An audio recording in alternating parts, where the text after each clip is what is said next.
Welcome to the Marketing for Startups podcast by Ugly Ventures. I'm your host, Victoria Hajar, and the co-founder at Ugly Ventures, a place where entrepreneurs like you can find the tools and capital to grow your business. I'm so excited you're here.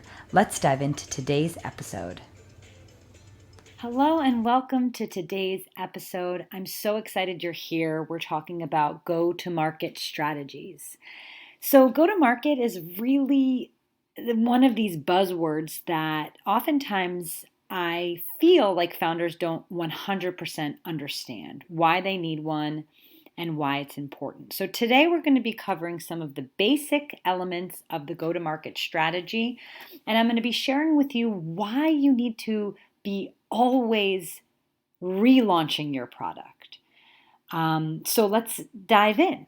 So a go-to-market strategy is really an overall comprehensive plan of how your product is going to be positioned and launched into the market. So when you're putting together your go-to-market strategy, some things you're going to be digging into is your comp set, understanding your product market fit, understanding your ideal customer. I often get a lot of pushback, especially from founders in the beginning of their entrepreneurial journey, because I always say you need to start somewhere. And I'm often met with some resistance. Founders sometimes come to me saying, why am I going to be doing any brand work or any of these high-level marketing strategy before I really have enough data to make the right decisions? And my pushback is always, just like anything in business, it's not about making the right decisions. It's about starting somewhere and then iterating and changing and growing with the data and the feedback that you get. But my argument for always starting sort of with a top-down approach to marketing and branding is because, especially in this competitive landscape, it's incredibly important to have an opinion, to have your brand stand for something, to have your brand begin with certain values and a certain passion for whatever the brand stands for. Of course, this will change and evolve as you grow and your business grows. But I think that there are some fundamental elements of your brand and who you serve that you can figure out pretty early on, which is going to lead kind of your team with a strong foundation in executing the certain parts of, yes, even the very early marketing efforts to start with an aligned message, an aligned purpose. This is going to help you gain traction quicker.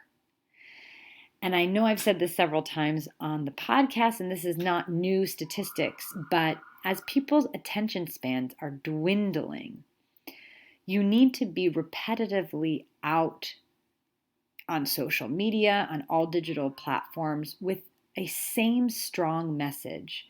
Otherwise, it's going to be so much more difficult to communicate what your company actually does and who you serve. So if you're interested or in the process of building your go-to-market strategy, you can head on over to uglyventures.com. That's UGLI ventures.com, and you can download a free template that's going to walk you through some of the basic stages of building a go-to-market strategy. But what this is also going to do is help you save a lot of time. I really believe in the power of going through these exercises early on. You know, if you have your MVP and you're ready to kind of test out, launch your product into the world, don't do it before going through some of these basic elements and build your go-to-market strategy. The other misconception I kind of want to land on here is the idea of launching in general. So I have some founders that come to me and they say, oh, I'm really nervous to launch because if I don't get the results that I want, investors are going to think that my product is a complete failure. And so they hold off actually launching And they believe that they can start raising money pre-launch because their idea is just so excellent and the market share, possibilities are just so compelling. And what I can say is that investors are really most interested in traction of any kind. And oftentimes, in the very long and exhaustive process of raising money, it really doesn't behoove you to withhold launching your product. And I really believe that launching a product, having soft launches or whatever it may be, is so critical for gathering valuable data and relaunching with the information that you learned. You can constantly be iterating the process and be refining and improving your brand. None of the stuff is set in stone. In fact, it's a really silly idea to think that you set it and forget it with your brand and your marketing and your sales strategies, even your communication strategies. All this is always going to be changing. But let's dig into for a minute the idea of launch. What is launch, right? Launch is just essentially a well thought out and planned marketing campaign. And when you're actually running your business, you need to think about having launches constantly. The difference between building the go-to-market strategy is just the piece of doing all of your homework before actually creating that campaign. But I really believe that once that go-to-market strategy is done, it should be reviewed and updated and improved several times a year.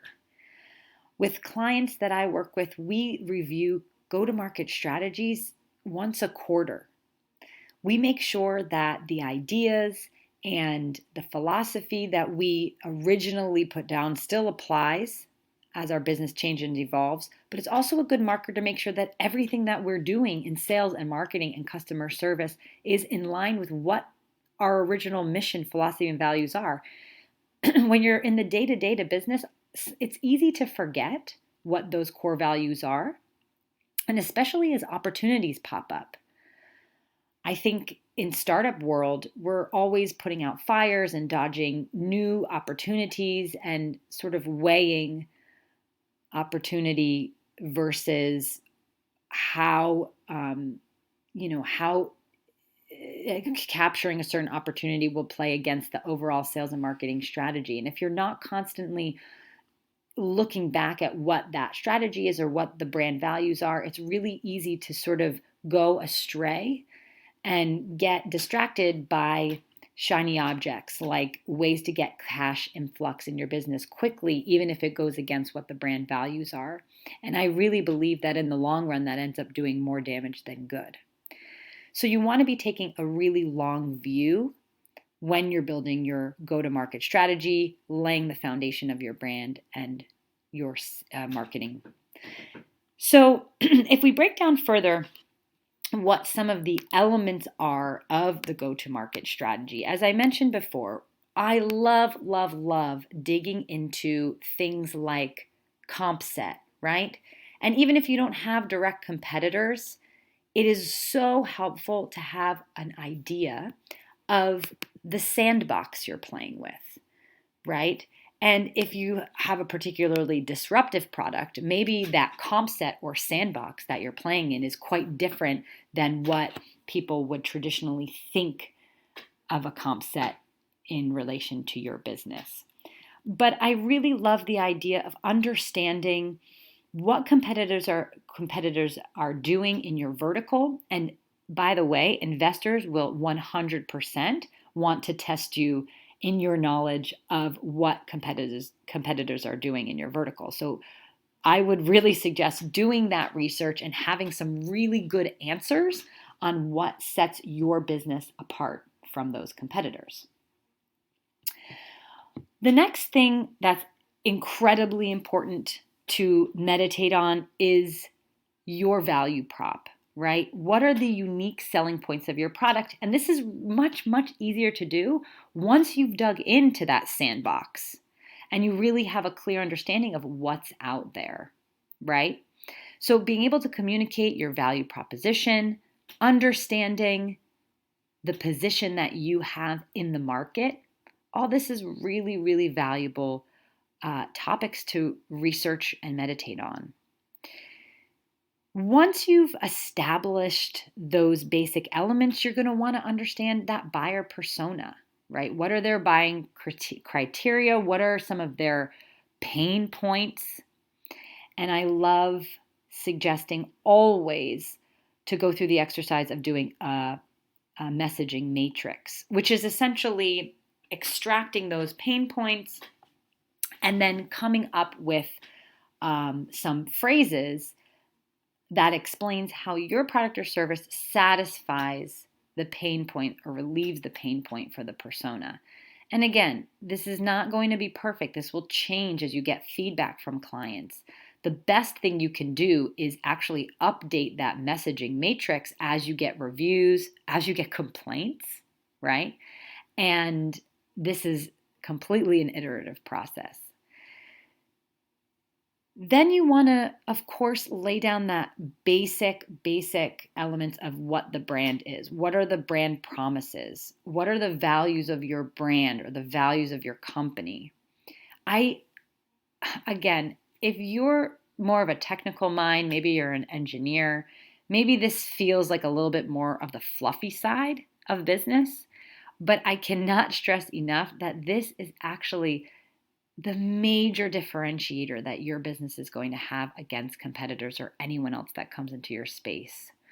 Brand is so important, especially as technology advances and building out more technical products becomes easier and easier. The competitive landscape is just going to get more intense. And it's the value, the brand that you create that is going to allow you to stand out amongst the crowd and gain those customers and gain that loyalty. So do not skip over brand.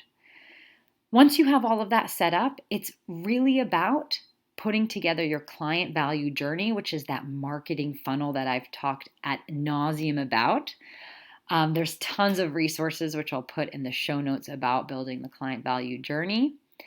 But this is your 6-step process, which is going to be converting a client from just knowing about your brand to actually buying your brand and becoming a raving fan. You want to be intentional about building that client value journey because the clients are going on it whether or not you intentionally design it. So here's like the basic elements I just went through really, really quickly. Again, you can grab the template with all of this on the website. But this is the foundational work. And once the foundational work is done and you understand what your company is and who you're trying to sell to, your position in the market and the value that you bring in general, you can create that launch campaign. That's that big launch campaign in association with the client value journey that you create, right? So if you're aware tactic is a big partnership strategy, or it's an advertising strategy, then you can build out all the creative behind it, but with the knowledge, with that foundational pieces done, so you know how if it's you or your team is going to create the creative around it. But marketing in and of itself involves a lot of campaign launches, doing postmortem on the results of those campaigns, and constantly iterating and improving campaign after campaign after campaign. Because in your business, you constantly have to be launching. Clients want to be excited, right? They want to have new creative content to consume. They want to be inspired to buy with you and get into your world. So it's not a one and done scenario by no stretch of the imagination. And it is quite an involved iterative process. So I hope that helped give you a little bit of insight on what a go-to-market strategy is and why you need it. Especially if you're on the fundraising journey. Do not think that you can go into giving your pitch to investors and not have a go-to-market strategy laid out. I know that for investors, it's a really big red flag if when asked what their go-to-market strategy is, there's no, the founder has no clue or doesn't have anything exciting or interesting to say in a confident way. Investors really want to know that you are confident with how the business is going to be launched, how that's going to be performed, how the revenue is going to grow X, Y, and Z. And it's not a matter of getting the money from the investor and then just throwing that money at whomever to do all this for you. I also, and this is my last note, really believe that whether marketing and branding is your thing or not, someone on the founding team needs to be the driver and have the passion for the brand that's being built. You cannot outsource that. You just can't. And the founder and investors, they really want to see that passion from you, the founders. They want to see it. So if it's not particularly in your wheelhouse to get excited about brand, my advice is find a way to make it tantalizing to you and just dig on in. There's a lot of really wonderful thought leaders, Seth Godin, Amy Porterfield even are some really great thought leaders when it comes to marketing and branding. Red Antler is an incredible agency to follow along on Twitter and on their blog and things like that. So definitely find some elements of brand and marketing that excite you, you get attached to, and can kind of give you the stamina to really start digging into these pieces of your business, because undoubtedly it's going to be very important for sales and marketing. So thank you so much for listening. I can't wait to see you back here next week, and I hope everyone has a wonderful rest of their day. That's it for this week. Thank you for listening to the Marketing for Startups podcast and for sticking around till the end. It would mean so much to me if you could like and subscribe to this podcast. It's a great way of telling the world that this podcast has content worth listening to. And remember, you could always reach me at LinkedIn at Victoria Hajar or at uglyventures.com. Thanks for listening. Until next week.